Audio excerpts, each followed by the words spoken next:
दोस्तों नमस्कार, आदाब। फिल्मी सेपियन के इस खास प्रोग्राम एक किरदार में आपका फिर से बहुत बहुत स्वागत है।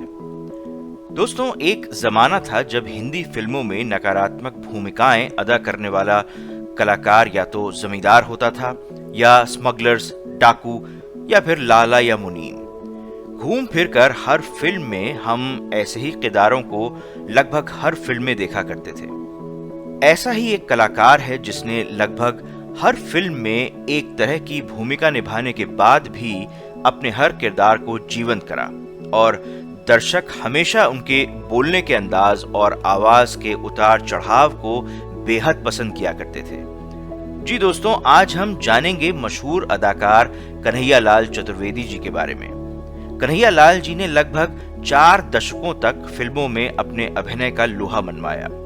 अभिनय के धनी कन्हैयालाल जी को कोई भी किरदार दे दें, वो उस किरदार को अपना बना लेते थे और दर्शकों को लगता था कि ये कोई उनमें से ही एक आदमी है। कन्हैयालाल जी का जन्म 1910 में वाराणसी में पंडित भैरवदत्त चौबे के यहाँ हुआ था।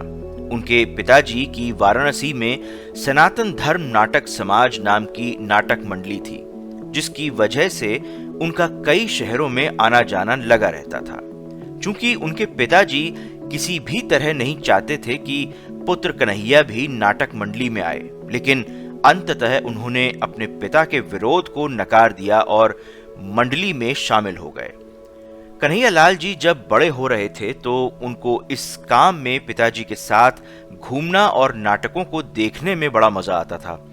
कन्हैयालाल जी कुछ 9 साल के रहे होंगे जब उन्होंने अपनी पढ़ाई लिखाई पूरी तरह से छोड़ दी और पूरी तरह से अपने को पिताजी की नाटक मंडली में समर्पित कर दिया।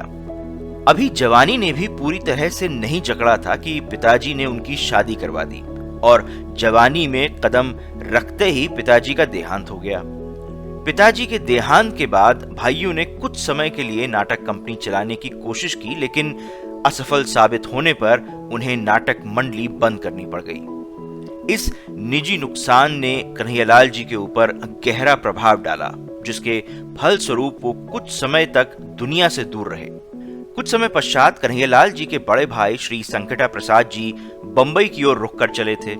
पिताजी की नाटक मंडली में प्रशिक्षित संकटा प्रसाद जी को आसानी से साइलेंट यानी मूक फिल्मों में अभिनय का काम मिलने लगा। कुछ समय बाद कन्हैयालाल जी भी बंबई अपने बड़े भाई के पास लौट आए और अपनी शुरुआत मूक फिल्मों से की और कुछ छोटे मोटे रोल किए, लेकिन कन्हैयालाल जी फिल्मों में लिखने और निर्देशन करने के इरादे से आए थे। अंततः हार मानकर उन्होंने सागर मूवीटोन के सागर का शेर फिल्म में एक अतिरिक्त कलाकार के रूप में काम करना शुरू किया। कन्हैयालाल जी शायद हमेशा एक अतिरिक्त के तौर पर ही काम करते रहते, लेकिन शायद किस्मत ने उनके लिए कुछ और ही सोच रखा था। कन्हैयालाल जी को नाटकों का शौक था और वह मंच पर जगह तलाशने के लिए बंबई आए थे। उन्होंने बंबई में अपना लिखा हुआ नाटक 15 अगस्त का मंचन किया और बाद में उन्होंने फिल्मों में अपनी किस्मत आजमाई। कन्हैयालाल जी ने इस दौरान बहुत सारे नाटक लिखे। 1939 की फिल्म एक ही रास्ता में बांके के किरदार से उन्हें हिंदी फिल्मों में ब्रेक मिला। कन्हैयालाल जी को 1940 में महबूब खान साहब की फिल्म औरत से प्रसिद्धि मिली, जिसमें उन्होंने गांव के लालची साहूकार सुखी लाला की भूमिका निभाई थी। फिल्म औरत में खलनायक के रूप में उनके अविश्वसनीय प्रदर्शन ने उन्हें एक प्रमुख चरित्र अभिनेता के रूप में स्थापित कर दिया। कन्हैयालाल जी ज्यादातर एक लालची और शोषित करने वाले व्यक्ति के रूप में टाइपकास्ट किए गए। कन्हैयालाल जी ने अक्सर अत्याचारी जमींदार, षड्यंत्रकारी साहूकार और धूर्त मुनीम की भूमिका निभाई। कन्हैयालाल जी के कुछ प्रदर्शन जिन्हें दर्शकों ने उनकी बहुमुखी प्रतिभा के लिए सराहा, उनमें 1947 की फिल्म भूख, फिर गंगा जमुना, दुश्मन, बंधन, भरोसा, धरती कहे पुकार के, हम 5, पलकों की छांव में, हीरा, 3 बहुरानियां जैसी फिल्में शामिल हैं। उनके कुछ और अविस्मरणीय किरदारों में 1944 की लाल हवेली में उनके द्वारा निभाया हुआ पंडित का किरदार, 1967 की फिल्म उपकार में लाला धनीराम, 1967 की फिल्म राम और श्याम में मुनीम जी और 1965 की फिल्म हिमालय की गोद में घोघर बाबा शामिल हैं। जब महबूब खान साहब ने अपनी फिल्म मदर इंडिया का निर्देशन किया, जो उनकी ही पिछली फिल्म औरत की रीमेक थी, तो उन्होंने सुखी लाला की भूमिका के लिए फिर से कन्हैयालाल जी को चुना। एक ऐसा किरदार जो अपने स्वाभाविक अभिनय से दोबारा जीवंत हो उठा। फिल्म साधना के लिए उन्होंने संवाद और गीत भी लिखे। दरअसल जब वह अपने लिखे संवाद पढ़ रहे थे, तभी सागर के मालिक चिमनलालजी देसाई ने उन्हें यह भूमिका निभाने का प्रस्ताव दिया। फिल्म एक बड़ी हिट थी और इंपीरियल सिनेमा में रजत जयंती हासिल की थी। एक साक्षात्कार को याद करते हुए कन्हैयालाल जी कहते हैं, मोतीलाल जी के पिता की भूमिका निभाने वाले एक अभिनेता सेट पर नहीं आए, इसलिए मुझे अभिनय का मौका मिला। मुझे जो संवाद बोलना था वह पेपर कहीं गुम हो गया। लगभग हर कोई सेट पर मेरे अभिनेता बनने की कोशिश पर हंसने के लिए तैयार था, लेकिन भगवान ने मेरी मदद की और मैंने अपना काम किया और मैंने डायलॉग्स अपने शायराना अंदाज में सुनाए, जो डायरेक्टर साहब को काफी पसंद आए। वो मेरी पहली फिल्म झूल बदन थी, जो भारतीय विद्या भवन के संस्थापक श्री के.एम. मुंशी जी ने लिखी थी। सर्वोत्तम बादामी द्वारा निर्देशित और मोतीलाल जी और सविता देवी द्वारा अभिनीत थी। उनकी खुशी के लिए उनके डेब्यू से उन्हें 10 रुपए की वृद्धि मिली, क्योंकि उनका वेतन बढ़ाकर 45 रुपए प्रति माह हो गया। एक और प्रमोशन जो मुझे मिला वह था पिता के बजाय दादा का किरदार निभाना। ये सागर मूवीटोन की साधना में था। मेरा पोता प्रेम अदीब फिल्म का हीरो था। वह मेरी पहली बड़ी भूमिका थी, जिसके बाद मैं स्वीकार्य हो गया।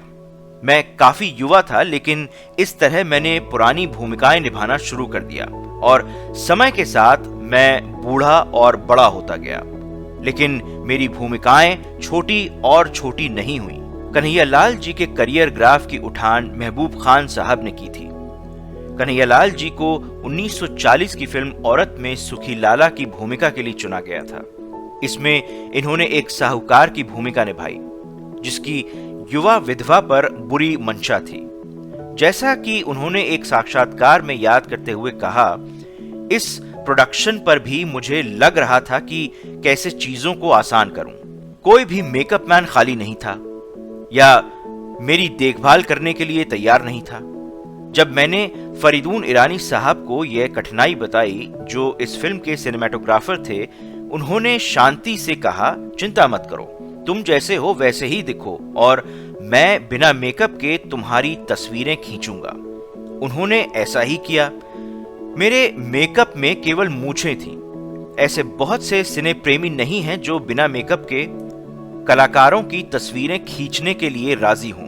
मैं श्री ईरानी के साहस और आत्मविश्वास की प्रशंसा करता हूं। मैं फिल्म औरत की भूमिका को वास्तव में काफी अच्छी श्रेणी में रखता हूं। राइटर वजाहत मिर्जा साहब ने मेरे लिए जो पंक्तियां लिखी, उनसे मुझे काफी मदद मिली।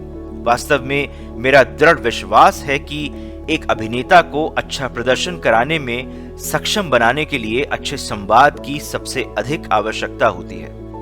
फिल्म की शूटिंग के दौरान सुखी लाला पर मकान गिरने के दृश्य फिल्माते समय कन्हैयालाल जी को चोट लग गई। इस कहावत का सम्मान करते हुए कि शो जारी रहना चाहिए, उन्होंने तुरंत ही महबूब खान साहब से कहा कि वे तुरंत डॉक्टर को ना बुलाएं, बल्कि बचे हुए शॉट्स खत्म कर दें। आखिरकार जब वे सेट से बाहर आए तो डॉक्टर उनका इंतजार कर रहे थे।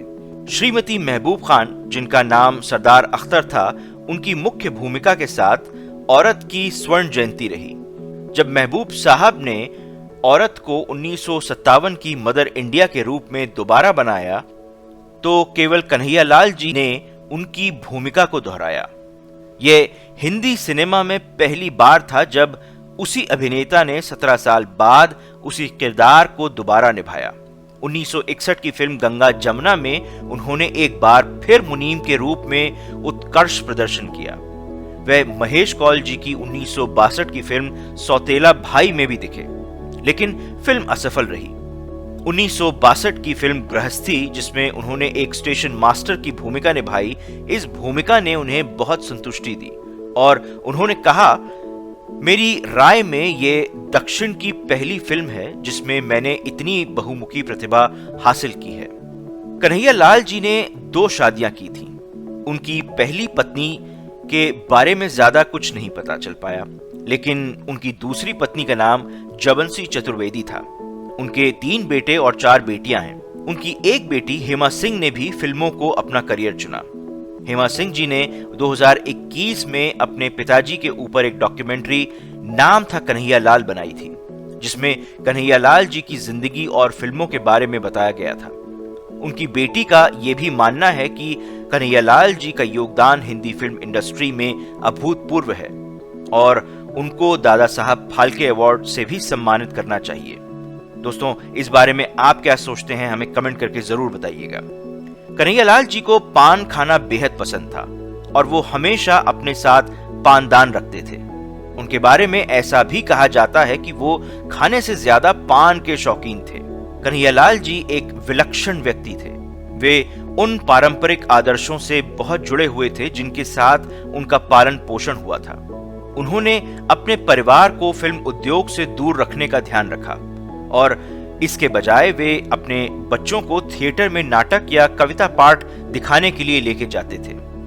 दिलचस्प बात यह है कि वे सार्वजनिक रूप से हमेशा धोती और कुर्ता पहनकर ही आते थे, कभी शॉर्ट्स या पैंट में नहीं दिखे। इसका मतलब ये नहीं कि वह परिधानों में प्रयोग करने को तैयार नहीं थे। वह कई प्रकार की टोपियों और जूतों का संग्रहकर्ता भी थे। कन्हैयालाल जी साहित्य के प्रेमी थे। कन्हैयालाल जी अपनी याददाश्त से दाग दहलवी जी की अधिकांश शायरी सुना सकते थे और जब उनकी बेटी की शादी हुई तो उन्होंने अपनी बेटी के दहेज में शरत चंद्र चट्टोपाध्याय जी की रचनाओं को शामिल किया।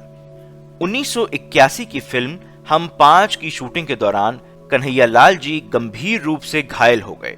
हालांकि हफ्तों तक बिस्तर पर पड़े रहने के बाद उन्होंने घूमना फिरना शुरू कर दिया, लेकिन चोटों ने उन पर गहरा प्रभाव डाला।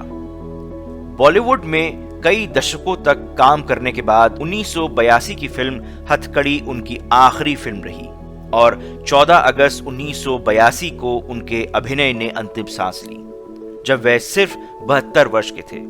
हालांकि उनके देहांत के बाद भी उनकी कुछ फिल्में आईं। कुछ जगहों पर उनकी आखिरी फिल्म कसम दुर्गा की को भी माना जाता है। इस प्रकार कन्हैयालाल जी ने लगभग 120 से भी ज्यादा फिल्मों में काम किया।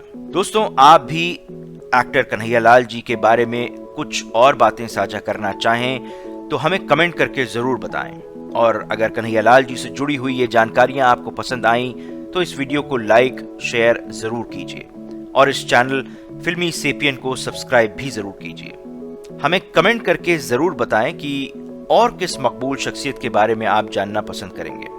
दोस्तों, अब आप हमसे YouTube के अलावा इंस्टाग्राम के जरिए भी जुड़ सकते हैं। इंस्टा हैंडल आप स्क्रीन पर देख सकते हैं। एक बार फिर से आप सबको फिल्मी सेपियन के इस खास प्रोग्राम एक किरदार वीडियो देखने का बहुत बहुत शुक्रिया। धन्यवाद।